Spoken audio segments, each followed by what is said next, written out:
I'm an adrenaline junkie. I suppose that's a good way to start this. My thoughts are a bit jumbled, so you have to bear with me. Chasing the high is how I spent all of my time. I'd skip out on bills if it meant I could afford going to one of those few escape rooms in the country I hadn't been to yet. That was my biggest hobby for a time. Skydiving and other daredevil activities had stopped working a long time ago. They were always the same thing. If you've done it once, you've done it a million times. Escape rooms, though, they had new puzzles to figure out each time. I guess it was only a matter of time before I'd grow out of those as well. At the age of 23, I discovered urban exploration. In my mind, this was basically the same thing as escape rooms, except there aren't any actors. The dangers of being caught and fined only fueled the fire in me more.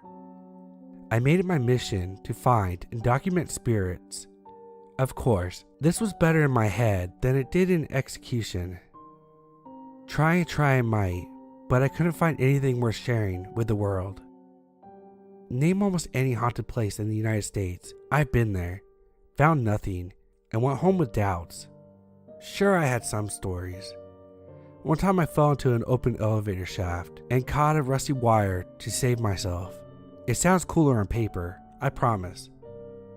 Another time I heard footsteps and voices on the floor above me in an abandoned asylum. I ran up and was met with another group. Disappointment isn't a strong enough word. Until recently, the scariest encounter I had ever had was stumbling upon a deranged homeless man who chased me out of an old-fashioned farmhouse with a knife. That one revived my interest for a time, at least until I realized the odds of something like that happening again were slim to none. If you couldn't already tell, I had a bit of a problem. Some would call me insane. For this reason, I had no friends, and my family avoided me like the plague. That was okay. I understood. My lifestyle was a lot to keep up with, so I stayed busy either way. Well, I guess I did have one friend, even though I had never met him in person. We got to know each other through an urban exploration forum. If you thought I was obsessed, this guy brought it to a whole nother level. His name was Derek. After a few interactions, we gave each other our real-life phone numbers and kept each other updated on our findings. This guy had the lowdown on everything. He knew places Google didn't know about. I lost countless jobs due to my lifestyle. It was tough finding an employer who wouldn't get mad at me for leaving days at a time with no warning. How I made it work for as long as I did is just as much of a mystery as it probably is to you. Call it good luck in the getting hired department, or something. If I lost a job, I could find another one pretty quick. Of course, this meant I never worked anywhere for a long time. But hey, if I ever caught something worthwhile on camera, I could set myself up for a while. As you can assume, this started seeming more and more like a fairy tale day by day. My belief in the paranormal had dwindled to near absolute zero. I went a while wondering what was next for me. Doubt that I would find the next high was creeping more and more into my subconscious every day. I was now 25. I had spent 2 years wasting my life and had nothing to show for it, just a sketchy job history and an empty bank account. It's not like I could do much with all the footage either. What was I gonna do? Incriminate myself by publishing videos of me breaking into almost every place of interest in the United States? Surprisingly, I began to accept my fate. It was finally time to nut up and fix my life. For weeks, I had tried reconnecting with my family and got back to speaking terms with most of them. My old friends gave me the silent treatment, but honestly, I don't blame them. Life was going okay for a time. That was until I got a text from Derek. It read, "Hey Tom, I got intel on an abandoned asylum in Montana. I know those are your favorite. Going to check it out in a week. Supposed to be the real deal. Many missing person cases in the area. I'll send you coordinates, so if you don't hear from me, you know where to look. You know me though, I always carry." Attached was the image with coordinates. I'd be lying if I said his text didn't pique my interest, especially considering I lived in northern Idaho and this place wasn't that far away. I traveled all across the country before. This would be nothing. But my life was starting to move forward. I couldn't let this stop that. Plus, I knew that Derek would update me if he found anything. Even if there wasn't, he'd text me something like, "It was a bust," or something along those lines. Fast forward 2 weeks. I'm ashamed to say that I spent every day for the last week waiting for an update. It was getting to me, so I text Derek. "Hey Derek, find anything in Montana?" It wasn't like him to not update me right away. As I said, he's really into this stuff, and it was like he couldn't wait to tell me everything once he returned home. I wouldn't have been surprised if I got a response within a few minutes. Fast forward another 2 weeks, and no response ever came. This left me in a moral dilemma. What if something happened to Derek? What if he needed my help? The adrenaline-fueled habits returned to my mind, and I'm sure you can guess what happened next. This story wouldn't exist if I didn't do exactly what you expect. I had no info on the asylum other than the location, but that would have to do. I began my drive around noon. I'll spare you the nonsense of my driving excursion, considering I was held up a number of times by different annoyances. I arrived at 10 p.m. It was completely dark, just the way I like it. Arriving, it was a one-way in, one-way out road that was roughly 5 miles, if I had to guess. The place was eerie, to say the least. This place was decrepit. The windows were still intact, surprisingly, and it was 6 stories. This asylum was massive. Pulling into the giant gravel parking lot, there were no other cars in sight. Okay, so maybe nothing happened to Derek. His car would still be here if he was, right? There's always an off chance that he could hide his car, but considering the desolation of the surroundings, there would be no point. I grabbed my camera and began to walk. Reaching the steps, I felt a chill. How I missed that feeling. It's always worth checking if the front door is accessible. A lock can be told whether or not the front doors are locked or unlocked. If they were unlocked, it could be a hotspot for locals. If not, it could be moderately patrolled. The giant double doors swung wide open without a budge. I was instantly hit with the smell of rot. It wasn't just normal rot. Trust me. Over the past couple years, I've smelled it all. This was putrid, like iron mixed with literal shit. Naturally, it was dark, but my military-grade flashlight lit the place up like it was daylight. My handheld Canon also had night vision, so seeing was no issue. In the main room, there was a front desk and 3 hallways, one leading straight and one to either side of me. Odd.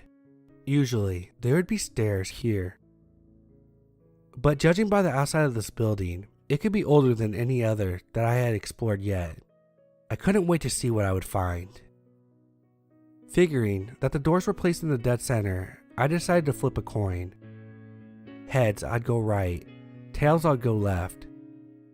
I fished a quarter out of my pocket and flipped it. Missing the catch, the quarter bounced off the ground. The sound echoed down all 3 hallways. It seemed to never end. Once the sound reached what seemed to be forever away, the sound started to echo back towards me.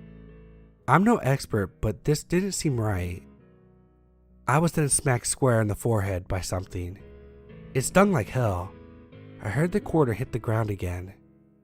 What the hell? Did that quarter just come flying down the hallway and hit me? No way it could bounce with that velocity that I was hit with. Not that the former made sense either. Anybody with a logical brain would have left right then and there. But I was intrigued, not scared. Dreams of catching something and becoming famous began flooding my mind in the same way it used to. I shined a flashlight down on my feet to find the quarter. Yep, this place must be the real deal. The quarter was sitting on its side. I don't know the odds of that happening. I had never seen it before. I thought for a second, if it was to hit my forehead while facing forward, and going forward was never an option, something really wanted me to go away. If I was to catch this something on film, that would be the way to go. So forward I went. I walked about 100 yards when I came across the stairs leading up. The building was really bigger on the inside because there was still a lot of hallway to go. I ascended the stairs and reached the second floor. Looking back, I don't know how I didn't find it odd that the building was 6 stories, but the stairs only went up 1 floor. I was met with another hallway. Doors to individual rooms were littered both ways. Wheelchairs and other expected debris were littered everywhere. I decided to head right, the same direction I was heading on the first floor. I was curious how long this hallway really went. I pivoted to the right, and this is where things got real. 10 feet in front of me was a girl in a gown, long black hair covering her face. Holy shit, I caught something. I checked the camera, and she showed up clear as day. "Ma'am, do you need help?" I asked. I was ecstatic. This was something no one has ever captured before. The clearest footage possible. This was bound to go viral. I took a couple steps forward towards her. "Leave," she whispered. I couldn't think of much to say, but I managed a quick, "Why?" "Leave while you still have the chance. You don't have much time," she said. "What do you mean?" I asked. This was unreal. Not only did I capture her spirit on film, but I was having a conversation with it. Derek wasn't kidding, I mumbled under my breath. Derek didn't listen either, she instantly whispered. Wait, what does she mean? Derek didn't listen? This was everything I hoped for, but if the spirits here are this bold, why did Derek never say anything? I bet he's at home thinking about how to publish his own footage right now. That asshole. He was going to become famous first. I can't believe he didn't tell me about this. Money does strange things to people. In retrospect, the magnitude of the situation hit me like a ton of bricks. I'm speaking to a spirit, face to face, and she has told me to leave. Here I am, filming like an idiot. Maybe I should go. I checked the camera again to make sure I was still capturing this. I was. I have what I need. Maybe I should just go. I took a step back, and the woman let out a scream and ran into the room closest to her. Okay, yeah, I'm leaving. This is too much even for me. I turned around, and before I could even react, I was cold clocked across the head.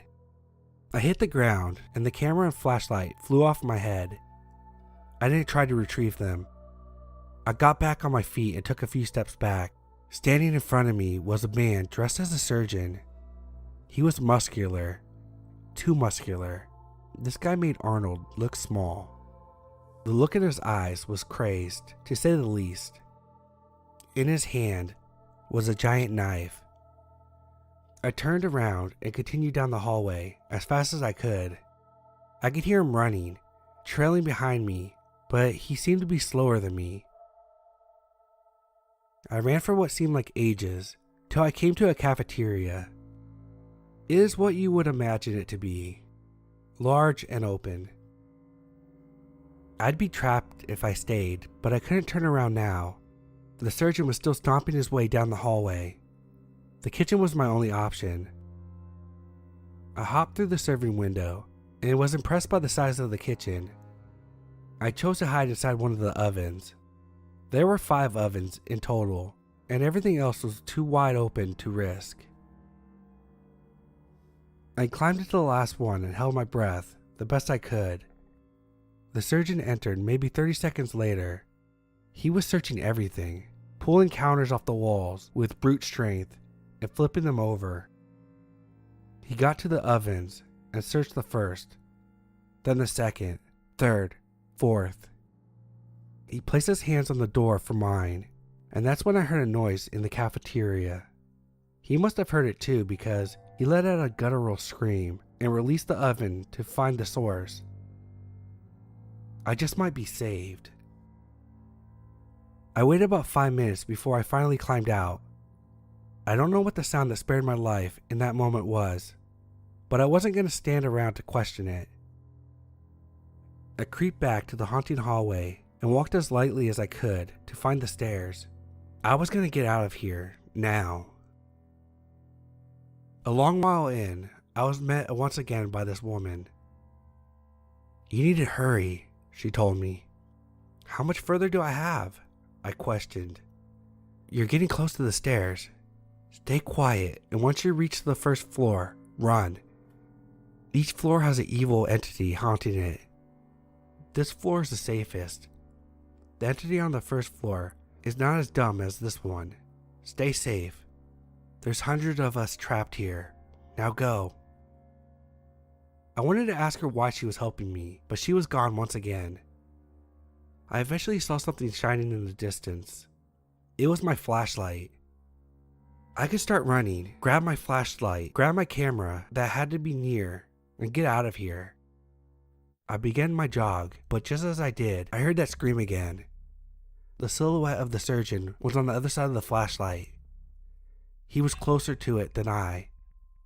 But remembering how slow he was, I might be able to outrun him. I knew what was behind me, and I couldn't risk getting caught again with nowhere to hide. I sprinted faster than I ever have in my life. His pace quickened as well. For a time, it looked like I might beat him, but once I got closer, I realized the flashlight must have flown pretty far. He was gonna beat me. I'm screwed. I'd have to risk juking him. There was no other option. I'd never felt this kind of adrenaline before. We met at the stairs at the same time, and I went to dive down the steps, but it was useless. He caught me and slammed me to the ground. He was too powerful. He slammed a knife onto my chest, and I felt a cold liquid cover my torso. "Tom!" someone yelled. Next thing I knew, someone tackled the surgeon off of me. I scrambled to my feet and flew down the stairs, not questioning why they knew my name. I reached the first floor and began another mad dash to escape this hell.